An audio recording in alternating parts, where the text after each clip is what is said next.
Hi there, welcome back to my full disclosure channel. I am so delighted to have an absolutely massive monster of a broadcast journalist, a BBC and Sky news reporter, a pirate radio creator, a phenomena, and an all in all really good Irishman. Welcome for the first time to my channel, Miles Johnston. How are you, love? Hello, Danny. And another great star of mine is the basis mug of the year was Sandy Adams. Uh, yeah, you can do about see her there. Yeah. Sandy decided to bugger off can we say that, to Brazil, and she came up with a great cartoon. And I like to promote ladies in broadcasting and stuff like that. We're doing a show with Maria Wheatley. No, anyway, the point about it is that I had an argument with my physics professor when I was at school, and I went to a posh school, okay, Uh-huh. and he dismissed any ideas of UFOs rather too much, and I thought, well, excuse me, but I think so. I started a UFO group at school. I got into the papers in Belfast, big broadsheets, the writing was on the wall. To get broadsheets in fifth form in your local newspapers, that's the two big sheets in the middle of a paper, which is this size. And that was all about UFOs. And it's sort of gone on from there.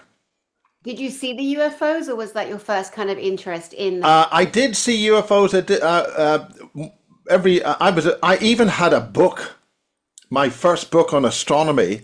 Patrick Moore opened the Armagh Observatory on my 10th birthday. Oh.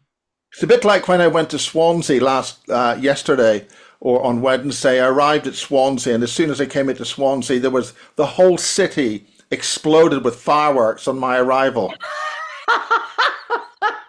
It was all Uh, there waiting for you, Miles.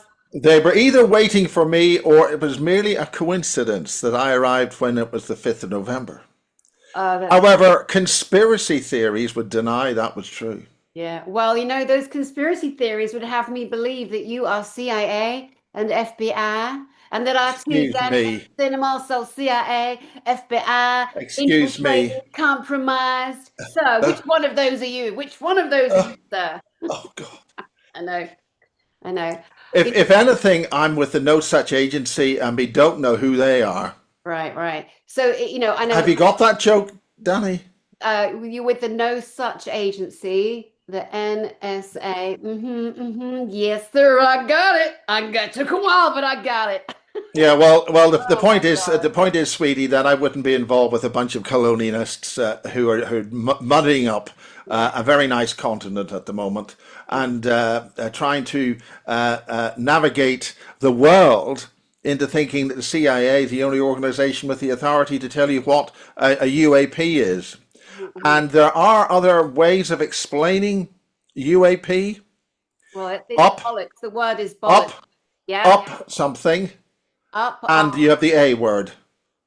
So, up your so arse. there. Okay.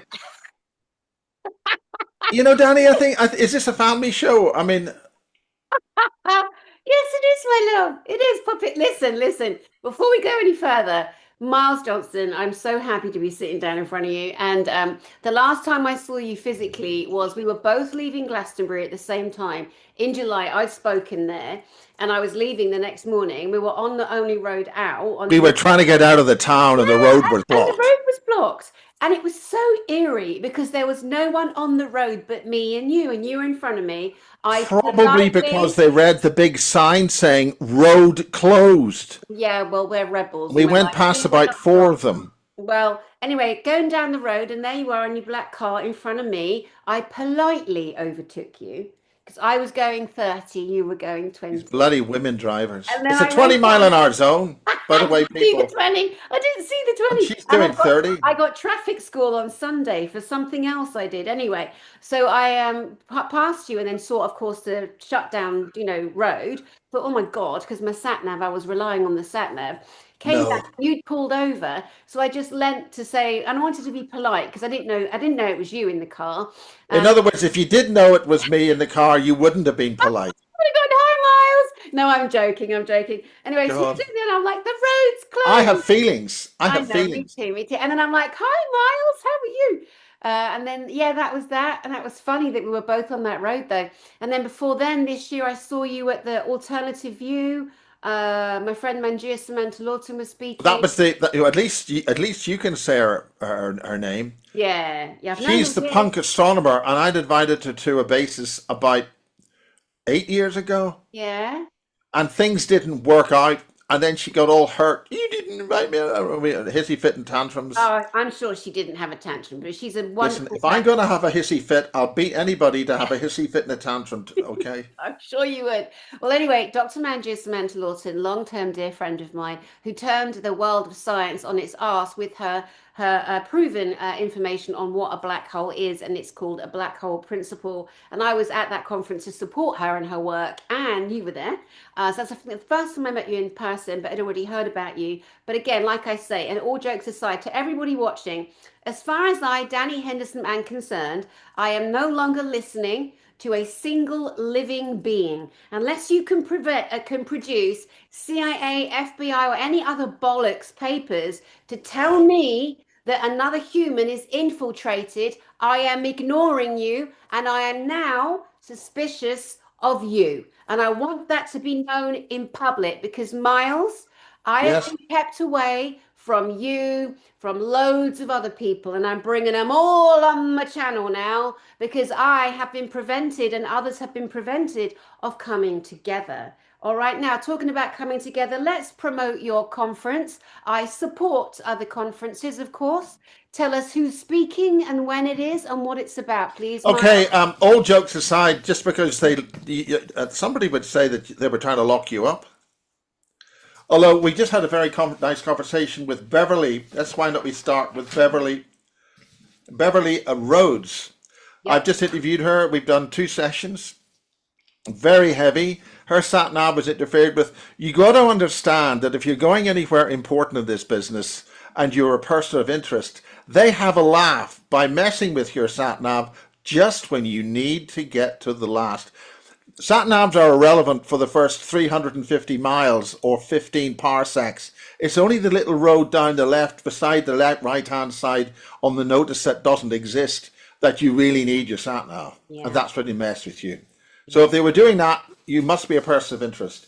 So Beverly Rhodes is one of our special speakers.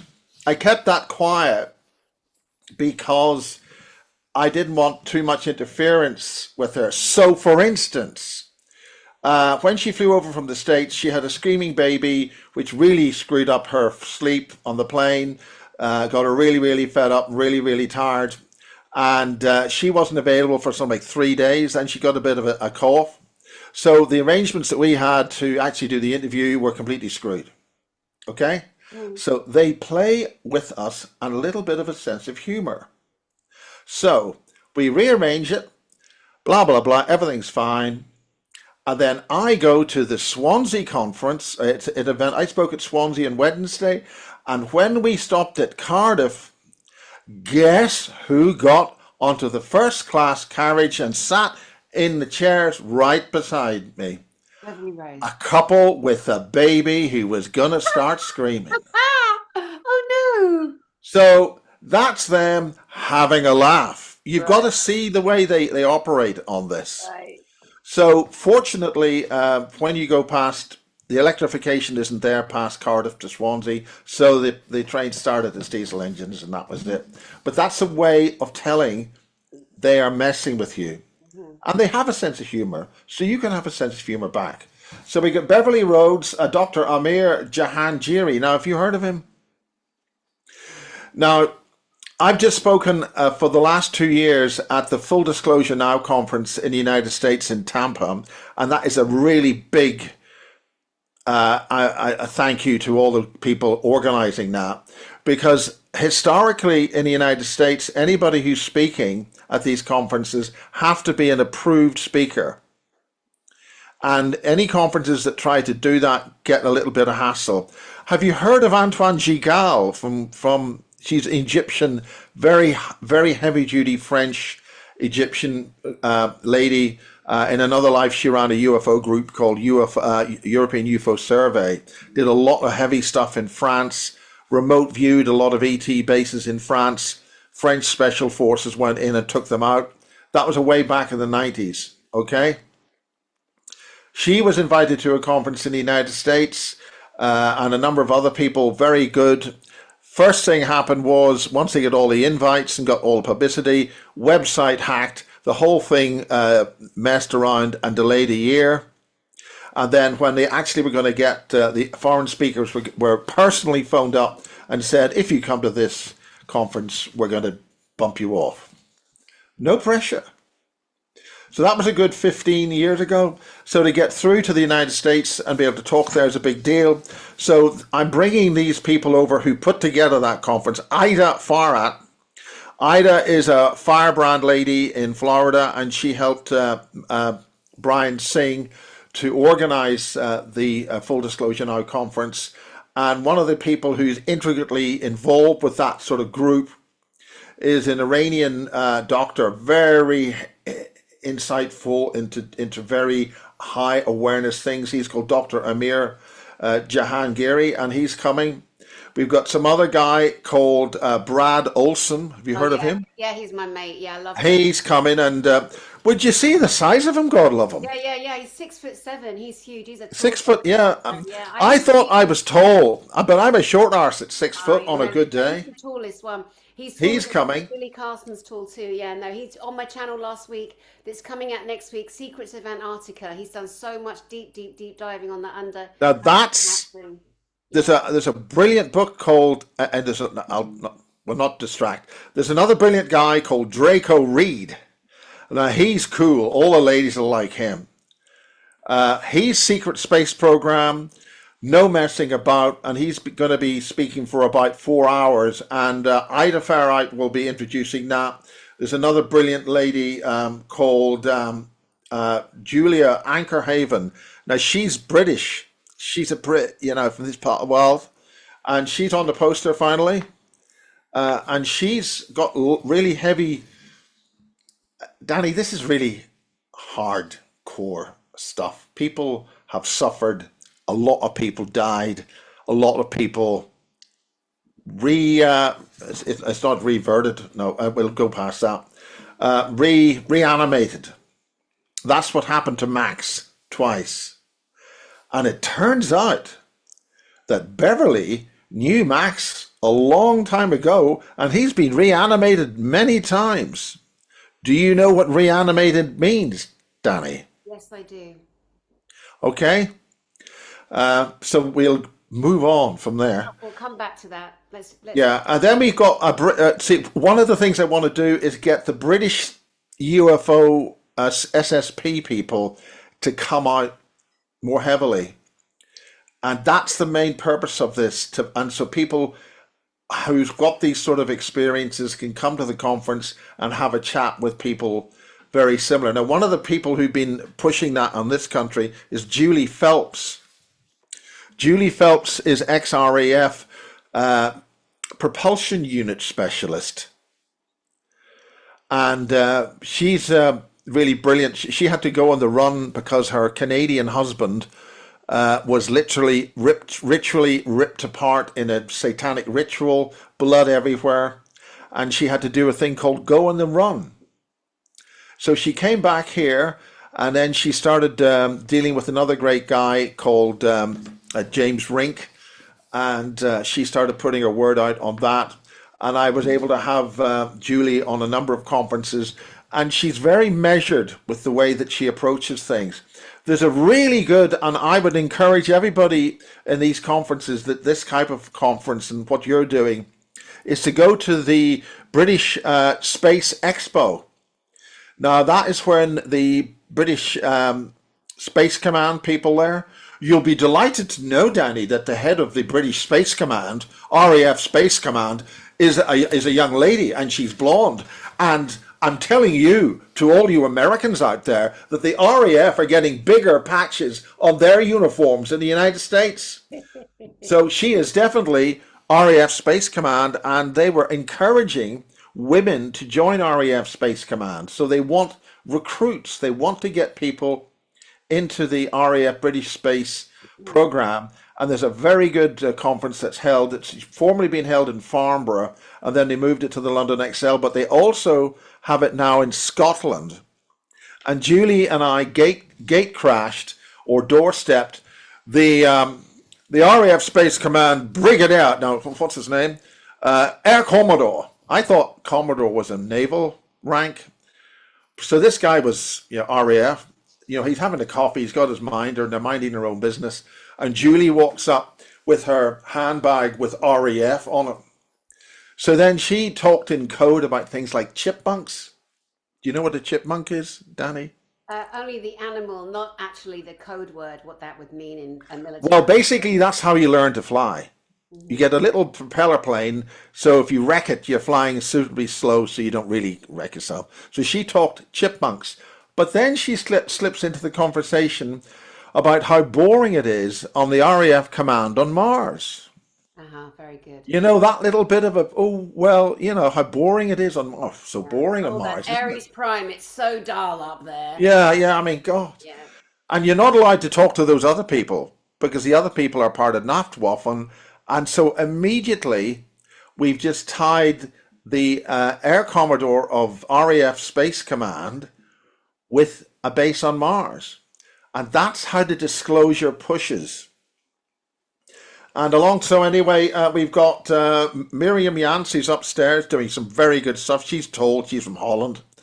You've got absolutely fantastic Penny Bradley. Now, she's no nonsense, Penny Bradley. Have you had Penny Bradley on the show? No, but it's so interesting. I've never met her, but last week I was invited on Aquarius Rising Africa channel with Kathy O'Brien, my friend, with Beverly Rhodes, my friend, and a couple of other girls. Who else? I forget. I'm sorry. Rachel Vaughan from Australia. And because we had Kathy in America, Rachel in Australia, me in London, the head of the channel in South Africa, we were all on different timelines. And Penny, I think, was the earliest. So she was past PST, like California time. Yeah. She was the only one that didn't make it on that broadcast. Otherwise, I would have met her then. I have to compliment your friend in South Africa. She's doing a really good show. I really admire, and she's had Beverly on in all Blood and Gory and all the real boom, lots of parts and things on that. Yeah. And I think that's a brilliant show, brilliant job, and you're doing a great job as well. My basic view on all this is there's too few of us who know what's going on, or don't, but at least are aware that something's going on, and we've all got to work together. So, and then another lady called Selena, now she's a contactee from Norway, but she's a mathematician. She's into very highly complex things, and she noticed a lot of the patterns in crop circles are like dimensional gate keys. Now, we all know the crop circles are made by people messing about with boards, but the key to it is, have I said something? No. No. You know what? I'm just reading okay. Sorry. Kathy O'Brien and David Icke. I'm sorry. I'm trying to. Yeah. Oh God, you're so busy. This is called multitasking. We never stop working. I beg your pardon. You weren't supposed to notice. Please forgive me, Mark. So anyway, Selena's one of the speakers, but she's worked out dimensional key codes to operate the gates, right? And some of those are in the crop circles. Now, the point about the complex patterns in this crop circles, it's a psychological operation, and it involves MI5, MI6, and US Air Force special resources, for want of a better term. What they're looking for with the crop circles, is they want to see people who've seen the difference, what these symbols mean, which is why it's so important to have them made in very precise patterns. And even the circle makers didn't realize how complicated it was. We can go and talk all this stuff for ages. So she's going to speak. There's another guy called Thomas Michael Jensen who's worked extremely hard on my website, but also he helped certain other famous people with their websites, with his partner Dawn Deeming something or other, super conscious, blah, blah, blah. But he's using the nuts and bolts active imagery from the various Mars photographs over the years and comparing the different resolutions and of these pictures, and he's finding hardware and stuff on Mars. That's one way of bridging the step between the astronomers who will poo-poo everything as a physical step way into showing that there has been and is an active civilization on Mars. So we're doing that. We then got Tina Bird. She's a brilliant local abductee. She'd had all her eggs removed, and she's been on ships and seen tray after tray of clones of all her offspring. But crucially, she's got a paper trail in her medical history which connects the government with doing this. And we could talk about a few more. I think that's all. There's Maria Wheatley, who's done some really brilliant work on the long-skulled people who are buried only about a couple of miles away from where we are now, who were wiped out and are buried in these long barrows, 400-foot long barrow, all dispatched in a mass grave, and there's several of them. And the military have covered the long barrow up with netting wire to stop people getting access to it, and also now in the last couple of years planted heavy thorn bushes. So this is the last few months as these bushes grow that anybody's going to have any feasibility of actually getting onto that and getting readings. And the fact that they've covered the barrow with this mass grave of long-skulled people with a cage means that they're worried about something energetically. So anyway, and then we got the beautiful and outstanding Andrea Fowkes, who's a Pleiadian channel and all that. She's absolutely wonderful. Yeah, she's good fun. She's a great We got Beverly, and that's it well. really. It's amazing how many actual real life friends of mine you have speaking at your conference. It makes me so happy that we all find each other. And I don't know all the other speakers, but Andrea Fowkes, absolutely. Who was the girl? Who was the UFO lady? What was her name? Tina Bird. Tina Bird. She sounds fascinating. Now she's no nonsense, and she's been through hell, and My she's kind from of the girl. south. She's from Southampton, that region. My kind of girl. That's sort of closer to your part of the world. Yeah, I'm down. And she's got attitude, and she's great. Julie's been through hell. A lot of the people have been through Of course. stuff. So the bottom line is that in 1994, 93 really, apart from all my pirate radio stuff, the whole point about the pirate radio stuff is that building 2 1 million watt FM pirate stations would, to any normal person walking down the street, be an impossible task. Maybe you could build a 1 million watt pirate station next week beside the garden shed and your swimming pool, and you could just really enjoy it. But that was an example of a completely impossible task.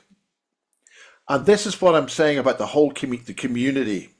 The community is a seemingly impossible task to defeat the bar stewards which we're dealing with. It's possible to overcome that. Of course it is. So being able to do that twice was a big deal, and we had ET involvement doing that. It was also a lot of fun.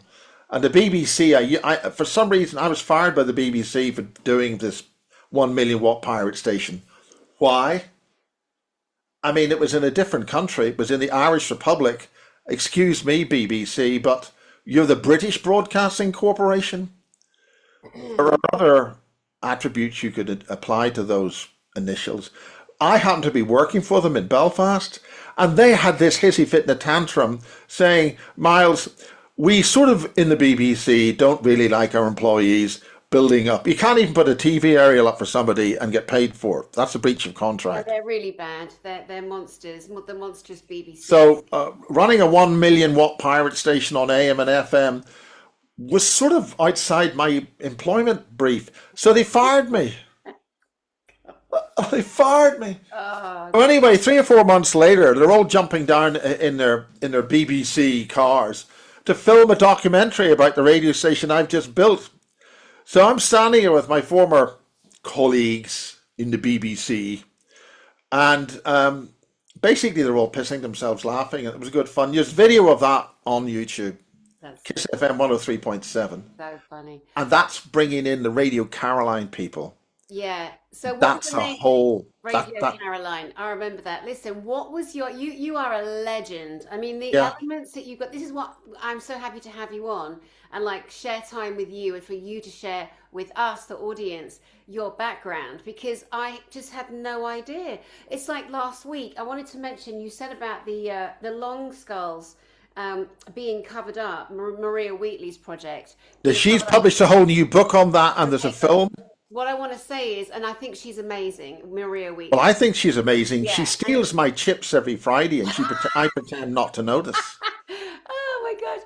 But listen, Göbekli Tepe, they did the same thing there. They've planted tons and tons of olive trees directly over unearthed, unexcavated areas of that temple. And I know that because of Hugh Newman and JJ Ainsworth and Andrew Collins, who you also know, who Yeah. spoke at my, if they've not been on my channel, they've been at my conferences, JJ and Hugh. Well, actually, about Andy, Andy did some really hard, heavy-duty work in the questing, in his early books on questing, and they encountered some heavy stuff.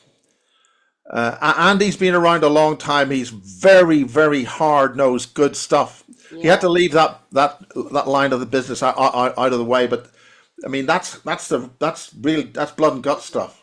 It is, and such good people. It makes me so happy, like coming back to Britain, because I spent so many years in the States and other kind of Hawaii, Costa Rica, Canada. I've lived in all these places Oh, run them off, for years. run them off. But point being, back in England now, I suppose that might sound like bragging, but it's really not. It's just like sharing because when you've lived in all the different countries, and I mean for like years on end, not just like a period of 2 months or 2 weeks or whatever, but bought a house, paid bills, and all that crap. It gives you a different perspective and a different energy, and you take the frequency of each place with you, and the things and the phenomena and paranormal whatever that's happened in each individual place. When I came back to England, I was kind of like, what? Where's the energy here? Where is the? I don't like the word community. That's just me. I'm for humanity and off planet and on planet humanity and peoples. I think if I put myself in that thing, it will, I'm a ADD. I need bigger. I need to breathe out of it. I'll play in it, all of it, because everybody matters. My point being that I'm so happy that I've connected to you in England and that there are other people and you're another conference. I brought JISIC, my big American conference, to England. And it's so important that we all come together. And like I say, you're on my channel. I don't think of you as competition. I'm so happy to know you. I'm happy to share your speakers. I'm happy to put out that they're, coming to your conference in December. Is it December the 12th and 13th? 12th, 13th, and 14th, and we're going to try and have a bit of a stab at a UFO British bases tour. And we're going to go down to Zenner, where Bob Osborne and all the stuff that we are facing, Yeah. the technocratic Fabian agenda, it's not one little place called Zenner. You wouldn't have Fabian. been a mermaid in the past, would you? No? Oh, probably, I'm sure. Lemurian, definitely, but I get Yeah. that a lot. I get that a Because one of the helpers at Origins Conference, she's a very delightful girl, very lovely. She's called Renee, and she's American, right? And she spends her time up in Manchester swimming around in a fish tank at some nightclub as a mermaid. I Oh, mean, yeah. you couldn't make this up, you know? Yeah, well, it's what you're drawn to, isn't it? It's you're naturally drawn to. Do you know, just on that, the very first time I went scuba diving in La Jolla, California, where I used to live near there, the minute I went down, the very first time I went under in flippers, my whole body was doing this. And it was like the most natural thing. And when we got back up on land, the diving instructor, Bill, he was Scottish. He said to me, "Do you know? Did you see what you did? Do you realise what you did? Have you swum before?" I'm like, "No." And he, moving like that. It's kind of intrinsic into the cellular memory. We know that each lifetime, whatever we've lived and experienced, there's an element of it in our cellular memory, and things get sparked or triggered. Well, Those that have no interest in past lives, they don't give a shit about what we're talking about now. But I do believe it very much. Yeah, that we brought. there is a pub in Zenner where they have the mermaids, and just outside on the north coast, it's just the north coast, and there's meant to be a chair under the sea, and if you go there and you get to certain thing, the mermaids will come out and all that. Nice, very nice. So, Let's hope it's not sirens seducing the men. Right, oh, let's get to some of the other reason why I've got you on my channel today because things happen in life. You know, things happen right at the time they're supposed to. I'm a great believer in that too. And I had no idea of your connection to the late great Max Spiers, a young man. now it's heading now to 10 years. It's amazing. And this guy called Steve has been sending me videos. I'm sure he doesn't mind me saying his name, Oh Steve. yeah, And I haven't a clue. he sent me these videos, and I have watched them all. And that's when I reached out to you and, like, oh my God, I had no idea who you are, Miles, and what you've been, and what an important piece. Because I'll tell you something else before we go any further, and before I share some of the footage. Everything that I have heard Max Spiers share in his interviews with you from 10 years ago is every single thing we are hearing from other people's voices now. So, those of us that think that the people that popped up during COVID are brand new, they're bringing new information, not one of them, not a single one.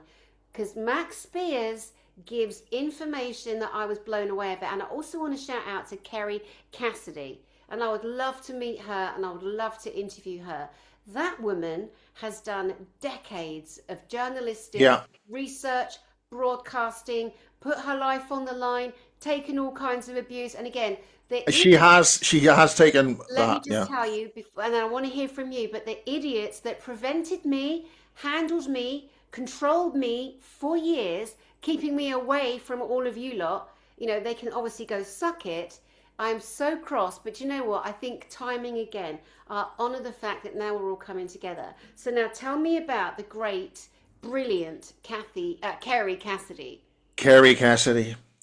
Well, I get on very well with Kerry Cassidy. The thing is, she's got an English boyfriend, and so I would have these long-winded. I got deplatformed because of Kerry Cassidy, or did she get deplatformed because of me? We were both deplatformed within about 2 weeks. She was deplatformed first because I was able to accurately predict when the COVID lockdowns would stop, and they didn't like that because it's a certain cycle. And I predicted exactly when they were going to suddenly release us and let us out. And so she got one strike for that, and then there was another strike, and then her channel went from YouTube. And about 3 weeks, no, there was my channel went when a couple of really good guys I knew in pirate broadcasting in the they were key to they built the transmitters for the British pirate radio, the massive swing of pirate radio on land in the 1980s and 90s, and they were really dear friends, and there was a communication there.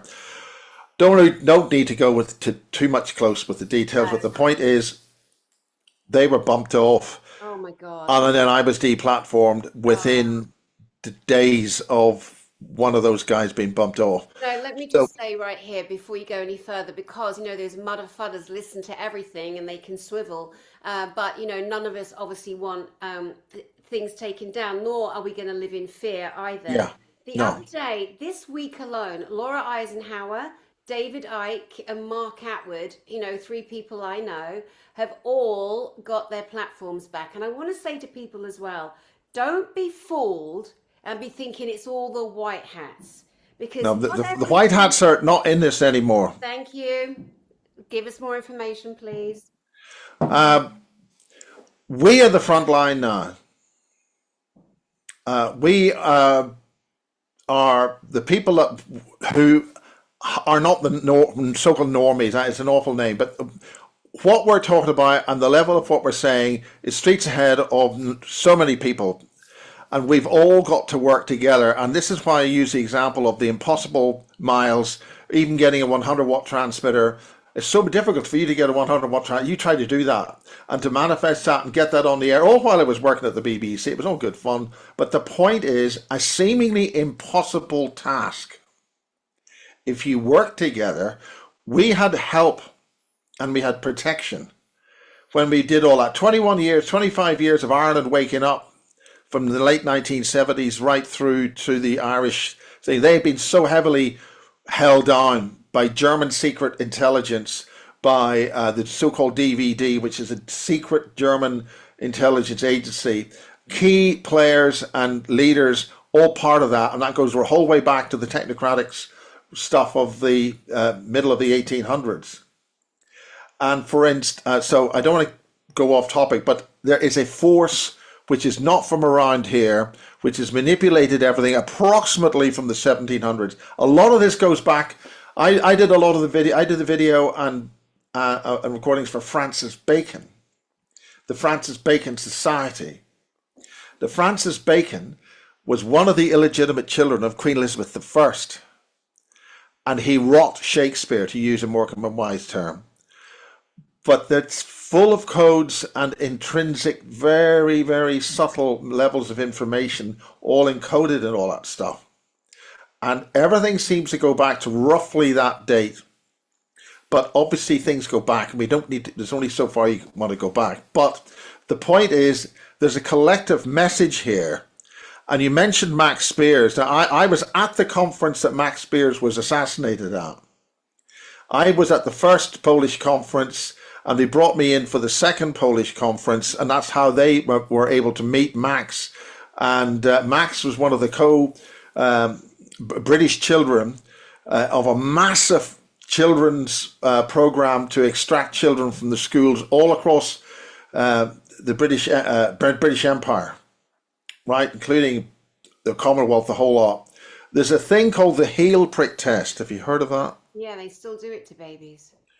That's to get the DNA, and then they connect the mother, and then the mothers are asked, bring your children into this, and that's how all this happened. James Casbolt was the commander with Max. They were both. I met Max in the Super Soldier Summit, the second Super Soldier Summit, run by a brilliant woman in San Francisco called Lorien Fenton. And that's how we all got together, and I filmed all that. Kerry Cassidy was there, and she was able to do her show on a Friday night and get her show out there. And the governor of Nevada was at that conference on the Friday night. Where just tiny little secret super soldier thing, nothing going on here. So she was able to get her conference out on the Friday night. The next day they switched the outgoing bit rate. You've heard of megabits and kilobytes.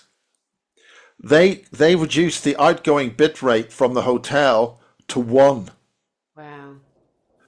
So you could have maybe just got on top of the hotel with a flag, and it would have been faster. But that's and Kerry did a video with James Rink and Max Spiers and James Casbolt. Now, James Casbolt has just been released from jail about a few months ago. He's been through hell. But the key to it was that Max was trained in Canterbury Cathedral, and he went through a ritual with Orlando Bloom in Canterbury Cathedral by the Archbishop of Canterbury. So we're connecting a whole pile of levels here across society, archbishops, royalty, the whole thing, and that's what Max was involved with. The thing was that a lot of them were trained in a place called Burnworthy Manor, along with Sarah Adams, and Sarah Adams is a close confidant and handler for Max. And then just before this conference was happening, Max would phone me for hours, and we'd exchange stuff. And his family is key to a lot of the so-called acting royalty in the British acting profession. Okay, so there's a whole pile of connections there, and so there's a whole pile of levels of interaction with British theatre, acting, royalty, and all that sort of stuff. And here we're all talking about super soldiers and secret space programs. So that interconnects. And I'm sure if you've had the conversations probably you've had with Beverly, you've probably had a lot of other stuff on that. And that's a lot of things in a lot of levels connect. Yeah, definitely. I was speaking at the thing about the conference in that Max was ultimately to be taken out on. Max was a special interest to various intelligence agencies because he had subcoded within his substructure or a set of special instruction sets. And this goes back to a lot of other people. John Irwin was a British super soldier in the 1950s. That goes back to World War II. So you have a British embedded military force which is dealing with this stuff, but they're not getting their orders from Whitehall. So we have a situation where the British Defence Forces are aware at many levels of what's going on, but they can't operate because they've got the proverbial gun behind them. Which is why when Nick Pope, I knew Nick Pope before he left the MOD, that was good fun. The point about it is he came up with this phrase called UFOs are of no defence significance. So to you and I, because everything's fine, that means there's nothing to worry about. Let's go home and play another game of golf, right? Or they are of no defence significance because they've already overwhelmed our defences and we're in the shits. Exactly. You know what else is weird about that? You know how you go through life and you map your career, things you've done, things you've studied, things you qualified at, and you go, I wonder why I did that, and then boom, suddenly you're doing exactly what you qualified in. And then years later, blah, blah, blah. So with Nick Pope, who I haven't met yet, but of course I know him, everyone knows him. In 2012, when the British government took down that desk that was being run by him and others, let's say, I nearly took it over. It was up for grabs. I almost took it over. Also, at the same time, I was the very first therapist to enter the Houses of Parliament as their on-service therapist. And the Houses of Parliament, the tunnel underneath, it goes all the way through to Cannon Row, to the gym. That's the gym. And there's 8,000 at the time. There were 8,000 staff members on the list. And so I was the very first qualified therapist on staff, not on staff, but, I worked for myself. They could book me. Then there were two journalists, two very, very well-known journalists. One was Daily Mirror, one was Daily Mail, and they both made great fun at the fact that there was going to be an on-site therapist for members of Parliament. And even though I was going underground with the lovely staff and choosing my chairs and choosing the furniture for my office, it was really an exciting time for me. I never actually saw a single person because the British press trashed it for me. And the desk, the UFO desk, I decided not to pursue it. But look, years later, I end up right here with you, like on the front lines, like declassifying or whatever, sharing information, calling craft in, saying like my last conference in May here Yes. born in England, that there were so many identified spacecraft, unidentified spacecraft, and there was an amazing, very up to date. We think that Alex Collier says he thinks it was a TR9. It wasn't a TR3B. It was much more advanced than that. And it came over, and then I couldn't prove where that came from.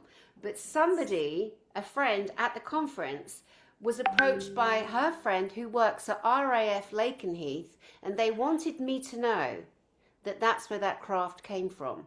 And I knew nothing about RAF Lakenheath, and it is full of USA and UK personnel, military personnel. So it's very beautiful, it's very wonderful. It's lovely to link it all together, and we are here to obviously share things because it's our planet and we get to do it. And we've moved on so far. There's so many of us now talking, the powers that were, they don't have the right. They don't have the right to silence voices. They don't have the rights. It's not a case of having the right. Everything you're saying there is so important because at the conference in Tampa, we had a TR9. There's 4 or 5 different versions. They've moved on since the TR3. That's 1971 technology. For God's sake. But what they did was these airplanes fly up and down the coast. It's wonderful to be able to walk into the Gulf of Mexico, so the Gulf of goddamn America. And these planes fly with the adverts, right? Yeah. And and then this plane was flying down the coast with an Israeli flag, and there's tiny wee silver aircraft pulling it, and this big Israeli flag, and people say, "God damn, and people filmed it, right? The flag was too big, the plane was too far away from the flag, and there was no cable pulling the flag. It was a TR something or other using its cloaking equipment. Now, if you're going to cloak something, Yeah. you've got to be able to actively project exactly what's around you in real time, Uh-huh. which means you've got the capacity to project something. Yeah. And that Israeli flag was a projection. So several of the other people who saw this, what's this doing? It was too big and all sorts of reasons. But that was a way that they're communicating to show us things so we would then talk about it. So for instance, they can't tell you anything, but what they do is they tell you something left and you've got to work out what it really means right. Yeah. In the same way that the UFO's no defense significance is saying something and then you think it through. Yeah, And that's because they're embedded with all the bases. Exactly. And then they got And then, of course, that goes back to World War II right. and the Germans, and then we have the Waffen, and I'm sure Laura's explained to you a few things about that. By the way, I had a really great time with Laura, and she was singing with Susan Long, a good Irish rebel song, and they both knew the words, and it was really great fun. Brilliant. Let's have a look at some of the Max Spiers footage, shall we? Yeah. Now, the circumstances of this was that these were the first ones filmed. That's Super Soldier. Yeah. Okay. In general, you did join Can you the hear army. You are Yeah. under the Got the aspect ratio wrong. It annoys me that. in essence, That's correct, yeah. This is at the Super Soldier Summit. So, and they allowed you to come, so they want to get a message out in some way. that's What would correct. that message So this is Kerry Cassidy talking, and this is James Casbolt here speaking. be? Well, I have to be careful as to what I say exactly. Sure. And I don't have handlers per se. We work together. It's my decision whether I speak or not now. And if I do, I have to accept the consequences. Okay. Now I'm going to go across to Max. There he is. Now you got to look at the eye state. There's a direct Max's connection eye there. state. Okay. Herbert was changed. Caribert is a French Merovingian family, so it goes back to Caesar. Anyway, that stream. So I'm connected to it. I have only over the last probably 9 months allowed myself to or stabilize myself in a way where I can recall a lot of the things that have happened because I purposely blocked them out. So I don't know in the same way that Michael does what exactly I'm doing. I just know what's happening. I know they're doing tests on me at the moment. They've been doing at night. I've been having. I think that they're shocked that I've been able to recoup and balance myself in such a quick amount of time. And so they're doing like physical tests. Like I said yesterday when I was speaking, there's a lot of transhuman stuff that's going on. And I think that he's connected the 42 children that were in IBIS, and I think that they are testing out as the core, those 42 as the core new breed for the New World Order. Now, the circumstances of that was with the second Super Soldier Summit. Kerry Cassidy was doing those film recordings. That's the first time I'd met Max. And one of the reasons why James was cautious, because he'd just fathered a child with a very prominent family. And that led to a breakup with his wife about a couple of years after that. And that led to tragic circumstances, which made James end up going to jail. And it just coincidentally was a jail just down the corner from here in Earlstow. You know, a lot of these people have been through the worst atrocities, the most unthinkable experiments, and there are real people who really do suffer and struggle in this movement, whatever it is, in this humanity. There's so many millions that are in these programs. Now, when you said watch his eye state, can you elaborate more on that, please? Well, what was happening was that when you see the eye state and one eye's not doing quite what the other eye is doing, it means that there are certain personalities within his programming which are now operating. But it's also very interesting that both of you see at that conference, all of the participants, including myself and Kerry, were taken out against our will in the middle of the night and all put through tests on the underground basement of where the main trucks would go in and out of the hotel. And Max was Max was under the orders from James. James and Max were wearing US military fatigues, and every single one of us, including myself, were examined. I was put into a separate U-Haul truck and taken somewhere else. And so that was part of getting us all together. And this is the thing they've been doing in the United States and this country. What they do is they have these UFO conferences. You go to these big events. There's maybe 400 people there, but you never really have much contact with the general public. And it's quite interesting because I've been hosted by some very nice CIA agents. We have a very interesting time. It's all very civilized. I mean, everybody slags everybody else off. I mean, in the UFO community, we can all stand around in a circle and point to each other saying, you're an agent. Well, let's put it this way. I'm still waiting on my Aston Martin. I'm driving around in my Toyota Supra, which is a thing of us, just keeps me occupied. I know. But anyway, the thing is, we are where we are. Yeah. That was a very, very important conference, and it was Lorian Fenton who put that together. She did an awful lot of the production for Coast to Coast AM. If you heard of Coast to Coast, Oh yeah. the big thing with Coast was Art Bell, and to go through Las Vegas in the middle of the night and listen to Art Bell when he was broadcasting only a few miles away. That was true history. I mean, that's when Bob Lazar was on the phone, and I knew John Lear very well. John Lear was a huge hero of mine, and it was funny when I got the phone conversation, and I talked to John, and he just said, "Hello, Miles." And I was actually dating. I shouldn't say this. I was actually dating. But we don't need to talk about that. Is his former squeeze from years ago. We met at a crop circle in Honey Street. Nice. Wow, gosh, so much to unpack there. So you said that you were taken out in the middle of the night. So were you woken up and walked out voluntarily? We were all walked out under some kind of control. Now my point was that I'd automatically established a very heavy protection field. So something had triggered me into doing that field. I didn't remember it. It took others to eventually talk about it, which I did a few interviews on with witnesses to that who had broken through that situation. But every single one of us, Kerry included, and we were basically demanded, "Do you comply?" And well, Kerry would argue with people. You know that. She's a feisty bird. I love her. Good for her. Kerry is from California, and you're not. Okay. Don't have to say anything more, Danny. That's it.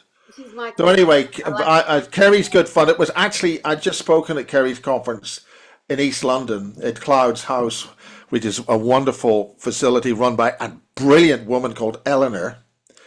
And she always does very good vegan stews, nice. full of flavor, you know.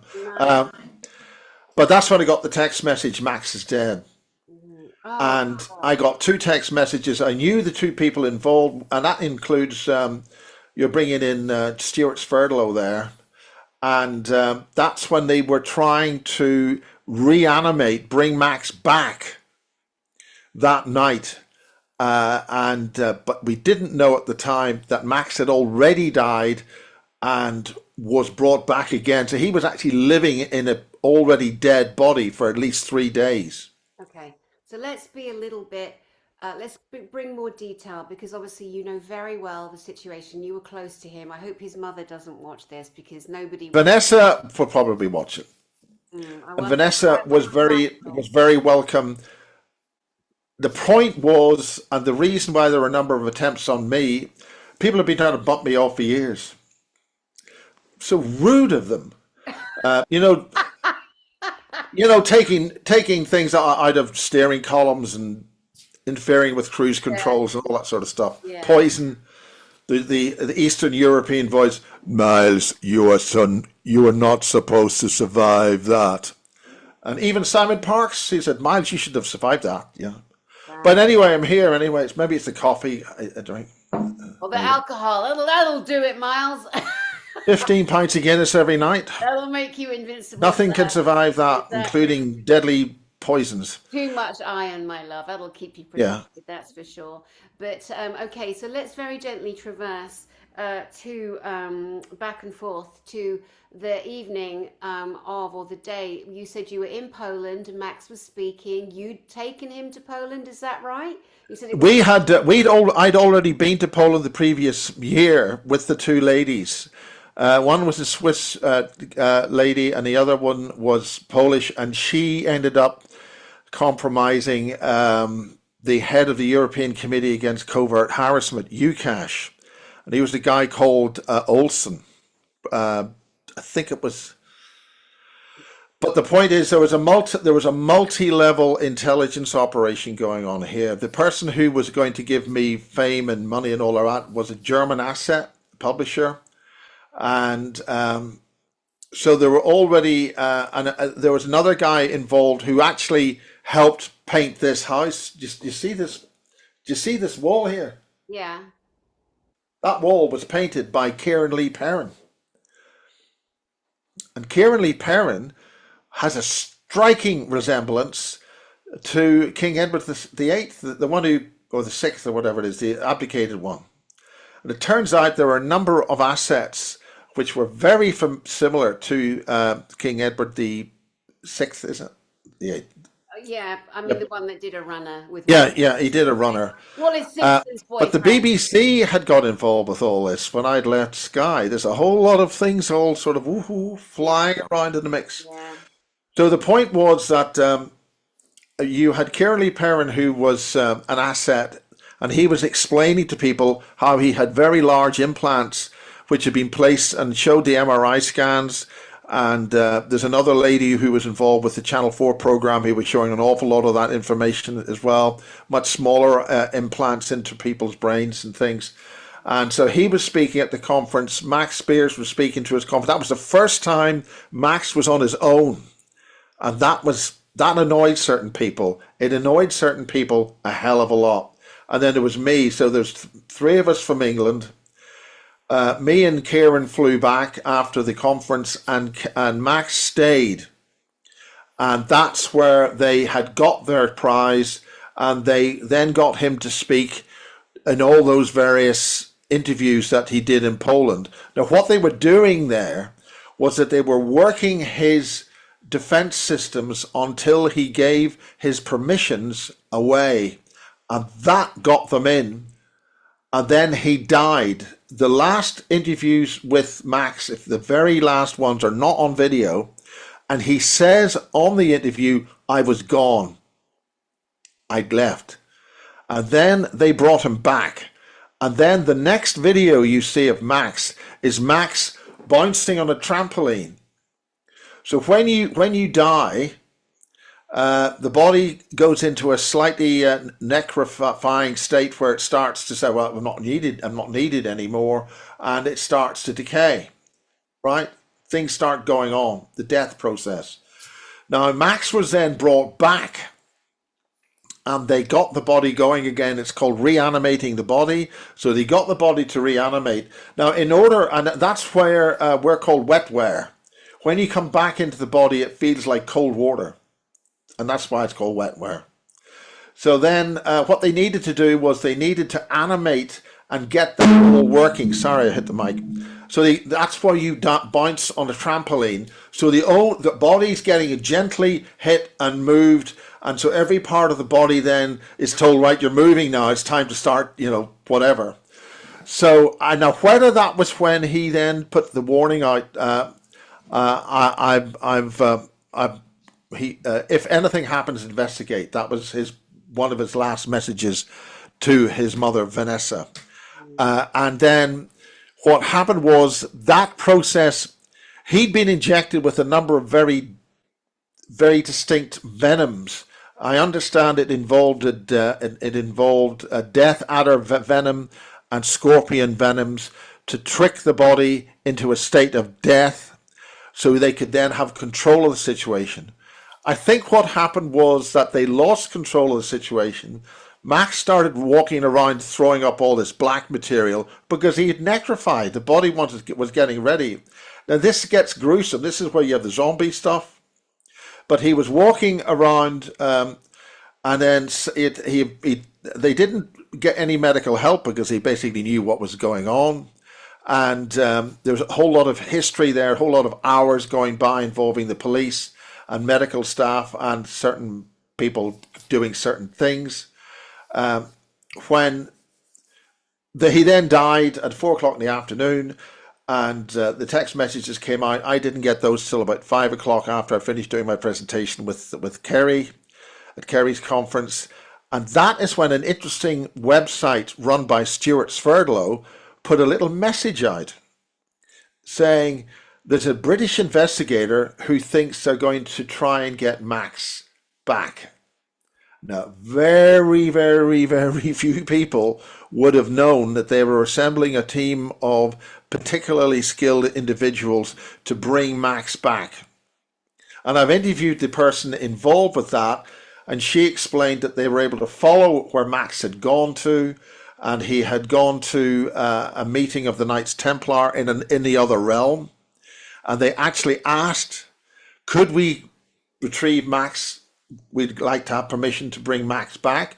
Max did come back, and he stood beside his body, now in a pretty bad state, because within minutes or very shortly after he died for the second time, black patches started to appear on the top of his head. And he then made the decision not to go back into his body, which would have been a very bad decision. And at that point, a number of other factors happened, proving that there was an awful lot of certain individuals involved with basically capturing Max. They got him. They got the codes they wanted, and they couldn't sell. The package was demonstrated to the public on that video that he was around, so they were ready to hand him off to whoever wanted it. And this was a strategic piece of British hardware. And when the Daily Telegraph published the date of his death, they got the date wrong. The date they published was the date of the birthday of Michael Aquino. Oh, God. So Michael Aquino, and I've interviewed him for 4 hours, very polite gentleman. And so why would they involve Michael Aquino's? Why would the Daily Telegraph involve Michael Aquino involved with Max's death? So this brings in the Russians. It brings in Stuart Sverdlow, who was there, photographed, publishing a book with Monica, who was going to do the publishing. Very great photograph. And everybody's in the mix, and it all goes wrong. Max died for the second time. And Beverly told me yesterday, oh, Max would be reanimated many times. So we have a deeper mystery of developing as we speak. And this is the 10th anniversary. And like a lot of these things, sometimes you put a bleating goat beside a tree to catch your enemy, or what you're stalking. So this involved a whole lot of stuff, and it involved an international, very deep intelligence agency called the DVD. And Michael Strimpton has just published a 3rd edition of a book all about that. And major assets of the DVD would be people like George Bush, who ran the CIA and ran Area 51, or he was involved with Area 51, and also President of the United States. And of course, that goes down to who runs the CIA. You know, he's run the CIA. He's been filmed leaving the headquarters of the DVD in Germany by an NSA satellite. So that's who's controlling the whole UFO thing. And this is all down to Max, a British asset. And of course, Orlando Bloom married certain popular singers. And there's another very polite gentleman called Tony Stark Refat, otherwise known as Tim Refat. And he's a very, very skilled and decent gentleman who's now living in Vietnam because MI5 tried to sort of bump him off on things with energy weapons. And that's very rude as well. And poison his beer. I mean, this is very impolite behavior. Goodness me, what It's good fun interviewing these people. Because, Tim is absolute genius. You don't mess with Tim, and he has an argument with this family, the Childs, Roth. Who have you heard them? Right. Apparently they want to squash him like a flea. They sort of had a impolite disagreement over some kind of thing. I don't know. I wouldn't want to. So it's all good fun. Mm-hmm. Let's have another look at a brief. Let's have a brief look at another video with Max and your good self.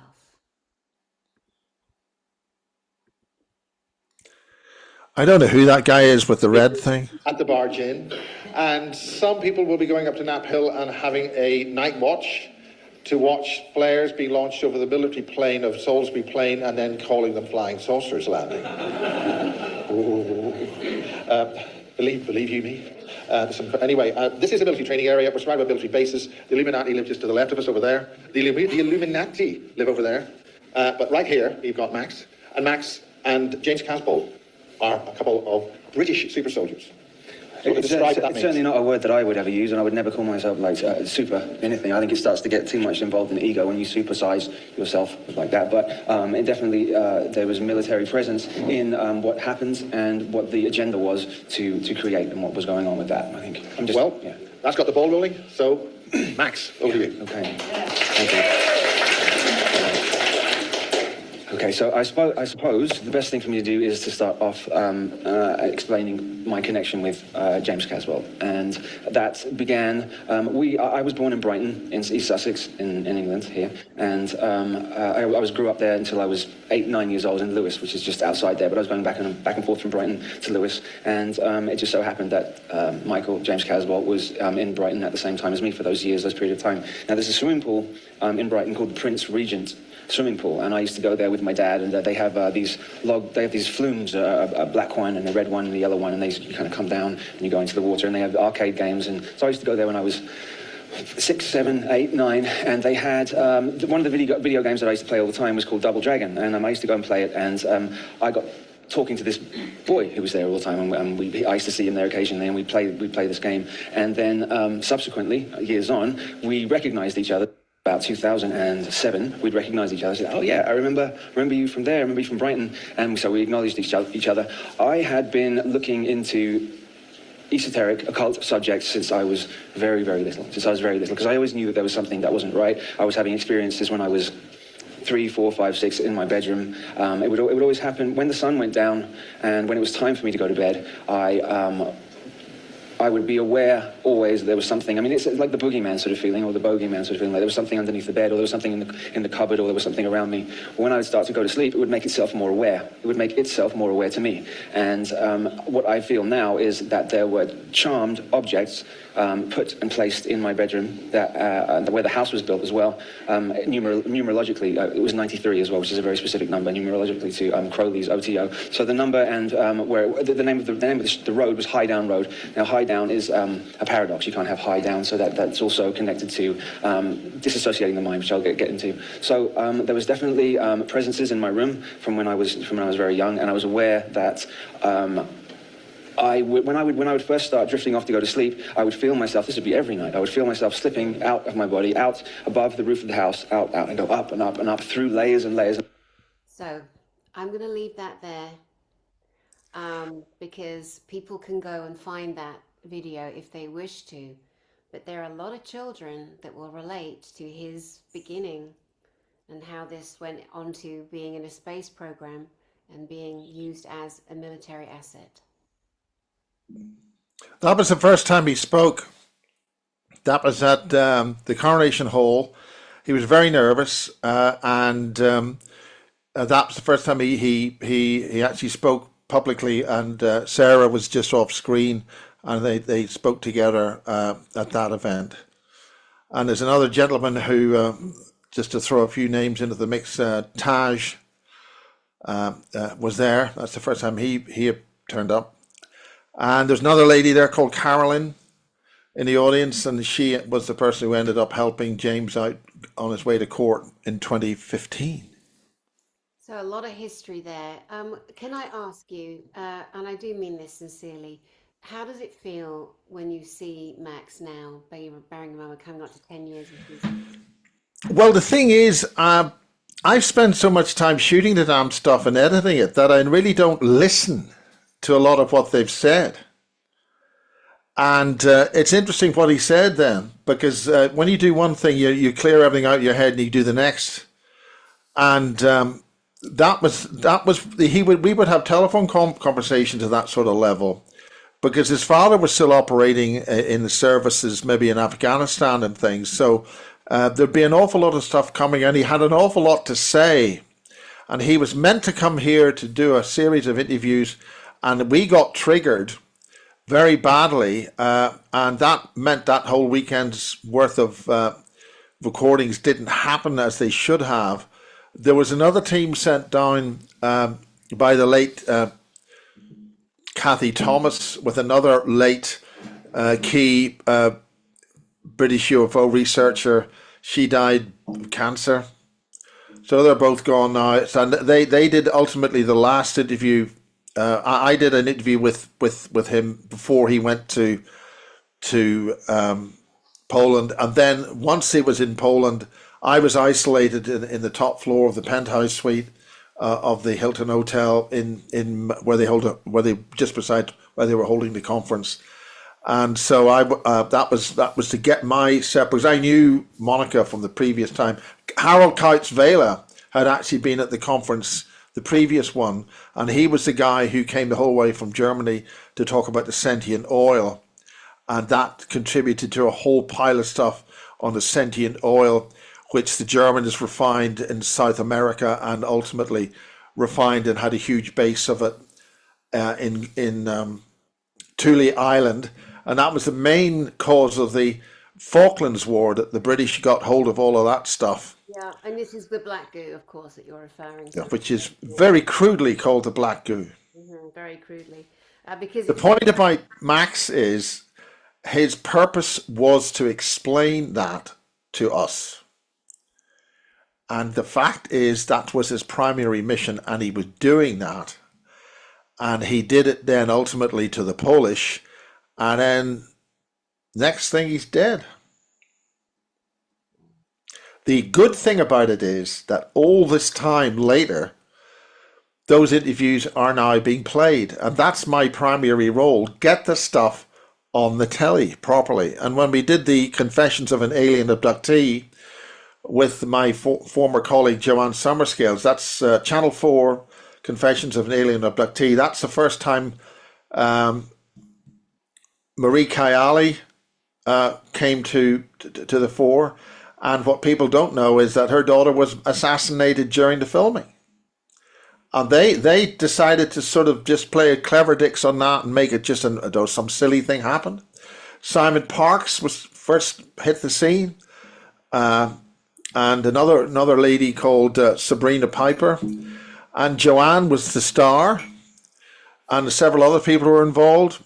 and we had some very good people starting that project out. And that's what we really need now, a contactee helpline for mind control victims and abductees. And that was that had to hit there was more intelligence assets involved in that with each one of us. That was a very heavily controlled intelligence situation on that. It's like you say, there are so many people who've been used and abused in programs, be it, I mean, I'm convinced that most people are in. Most of us that find each other work in these realms are having these experiences, ETs, military, etc., that we are But still in to interrupt you, Danny, the key to it was that the next show that Channel 4 did featured Max, the great UFO conspiracy. And that was a Channel 4 show, and that got Max on mainstream British television. And they bleeped, for legal reasons, the questions had to be bleeped, not the answers. So there's ways of bleeping somebody, and there's ways of bleeping somebody, and they bleeped it in such a way that you heard the start of the verbal inclination of the word, and the bleep ran out just before the end of the word. So if you were listening carefully, you did understand what the question was. And that's a great UFO conspiracy. And within I think 6 months of that transmission, Max was gone. So sad. Just to go back to, because a lot of the stuff that you and I are sharing here is, as you've said several times, it can be very triggering for people, and people have certain kinds of switches, and that's very important. Alters, so we want to be loving and caring. Yes. I also want to give people that don't know, maybe not aware, the names of two very good people. I'm very close to both of them, who have done the work, done healing, and have ability to help those who are programmed and are assets, or maybe recovering their memories. So the first person is Tony Rodriguez. He's spoken at every conference. He's all over my channel. And you spell it like you would imagine it, with an S on the end. It's not Rodriguez, it's Rodrigues. It's Portuguese. It's the Portuguese translation. TonyRodrigues.com. On his website, he has a program that is called, it basically helps the people map missing time. It helps them focus on their lifetime and where they feel they have missing time, to put dates in. Once we start mapping on paper, when we bring it out the body and physically onto paper, it helps the brain adjust and some of the memories unlock. The second person is the very great Kathy O'Brien, and one of her books is called PTSD, Time to Heal. It's a very little workbook. Get it on Amazon. Get it off her website directly, which is the Transformation of America, and Kathy O'Brien with an E. Now, again, that little book, and I've used it, is little pages and areas to write where you're writing out. It seems like nothing to people because of the trauma they're holding. It is so wonderful. It is such a great thing. And she just released her book this week. She's coming on my channel soon. Her new book called Resolutions. The Solutions. So that there is help out there. And these are two people who I've met who to me have been the most cruelly traumatized, hurt, harmed. It's amazing they're still walking and living, and they have done a level of healing that can help others. So I just want to put that out there because you and I are, we're aware that there are people that can be traumatized. It was very tragic that project, that's 2012, that actually started in 2011, fell apart, but there were very important reasons why that had to stop. And I'm not going to go into it now, or ever will really, because it's not going to really benefit people.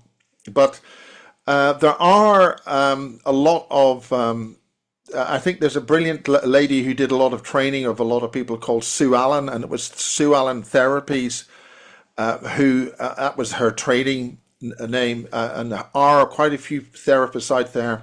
Some of them are mistakenly called past life regressionists, but there are the right sort of people about who can help people who've been through this. But one of the things which I find is when people call themselves a TI, a targeted individual.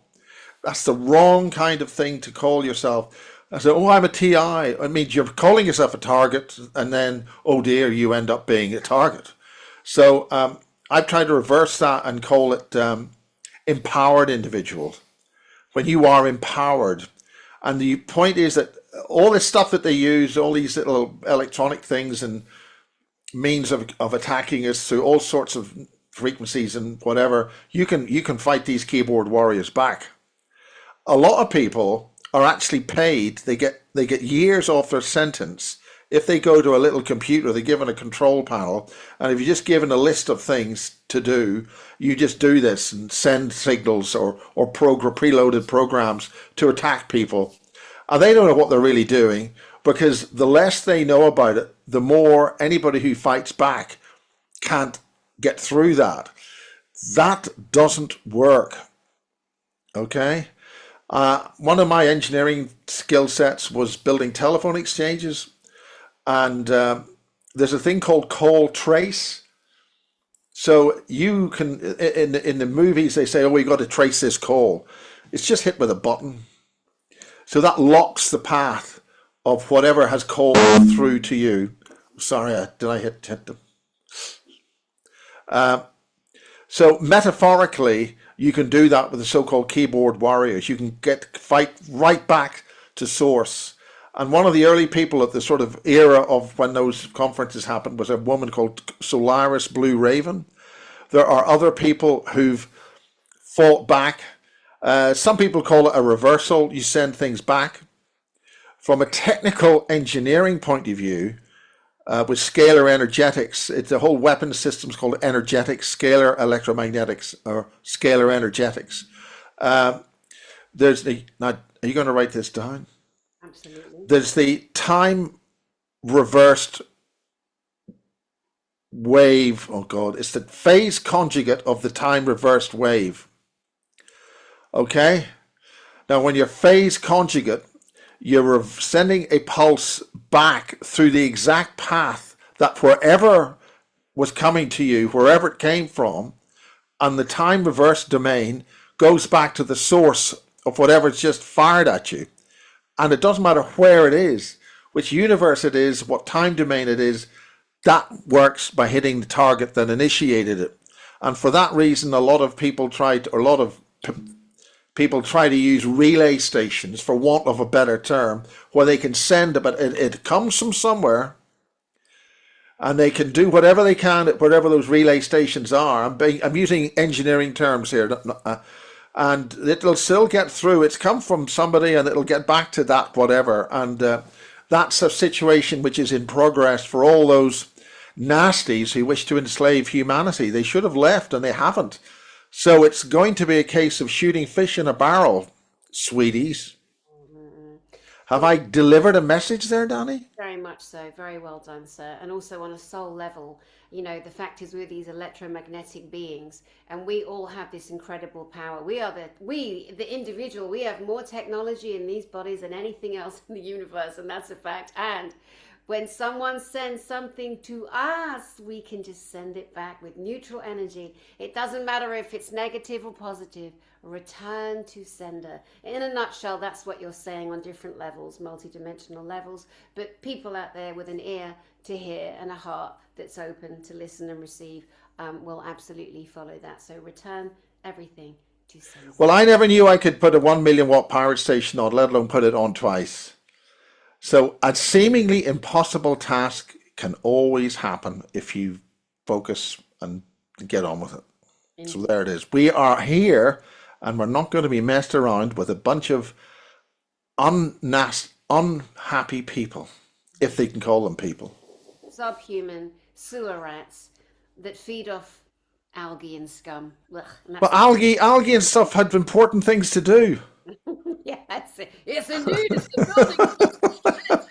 Indeedy doody. Well, listen, this has been truly eye-opening. I'm really glad that you gave me your time today, and it's really nice to see you and deliver some of the depth and the work and the decades and the people. And you've carried a lot with that big old heart of yours. And I did want to. Well, somebody's trying to race it a little bit too fast, so they're trying to do something. So we'll see what happens. I know.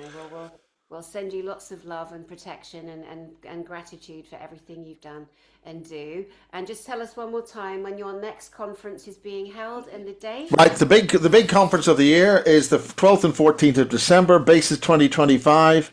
It's International Disclosure Conference because the guys in Tampa were the full disclosure conference thing. And it's the point about this is we're bringing a lot of guys over from the States, to get these guys working together. And this is, I record everything if I possibly can, as well as I can, so we can get those all out eventually if you can't make it to the actual event. Recorded in front of a studio audience. And that's all that'll be on basistv.com. Tickets are available at basistv.org. It's 150 quid for 3 days. And if you want to turn up at the door, we'll take your money off you for 50 quid. And it's a hard conference. It's not a UFO conference. It's learning stuff. Drago does a very good, Drago Reed does a very good interactive sort of workshop type of a thing. You've got the wonderful Andrea, and that delivers a higher consciousness thing. Miriam Jans is a very, very well advanced Dutch therapist. She's qualified under with distinction at Sue Allen Therapies in London. You've got Penny Bradley, who's got things to say. You don't mess with Penny Bradley. Don't mess with Penny Bradley. And you've got some really good things. And Maria Wheatley's research is unique. She's a brilliant woman. She's leading with the ball. She's breaking new ground, upsetting people with short letter agencies like, well, don't want to say who they are, but they're all upset. And that's good. And there's great women there. I like having a lot of the ladies balance a good divine feminine. Mm-hmm. And then the blokes can turn up and don't annoy them. Beware of the risen woman, everybody. Yeah. You can say that. I couldn't possibly comment. Well, it's a good time. It's a good time for everyone to balance the divine feminine and masculine in each individual being, because it's there for everyone to balance. So Miles Johnston from the Bases Project, thank you, sir, so very much. I'll put your details underneath, and we will look forward to airing this broadcast. And I just want to send love to you, Miles, and again, gratitude for all your years. Seriously, all your years of fighting for. Well, let's put it this way: I had hair when I started this. I had curly hair. Oh, good. Sort of thing where the elderly and the infirm were pulled off the streets once I walked down the streets. But anyway. Total nutter. You're awfully funny, you're funny. Well, thank you very much, Danny. I greatly appreciate it. And we've got it's up to every individual.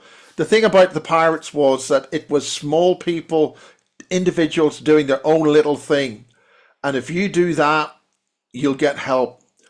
And it's not, you have to do big things. It's whatever you can do with your word and mouth and so forth in your areas. And that's every little bit works. And if we all work together, we're going to get through this. Yeah. And again, we just, when people say, oh, she's FBI, she's satanic, she's we got to whatever, Trevor. Well, the Americans officially think I'm an asset. I'm an agent. Well, listen, I'm not going to tell you what people think about me, but you can think of the word witch and add a B in front of it and you'll get witch. That's one. That's 2 explanations. And there are a few more. But careth not hieth. I don't care. We're on a roll. We're doing what we're doing, and we're here and we're not stopping. And that, my friend, is where it's at. So lots of love to you. Lots of love to the audience watching. Mwah. See you soon, guys. God bless. Bye-bye.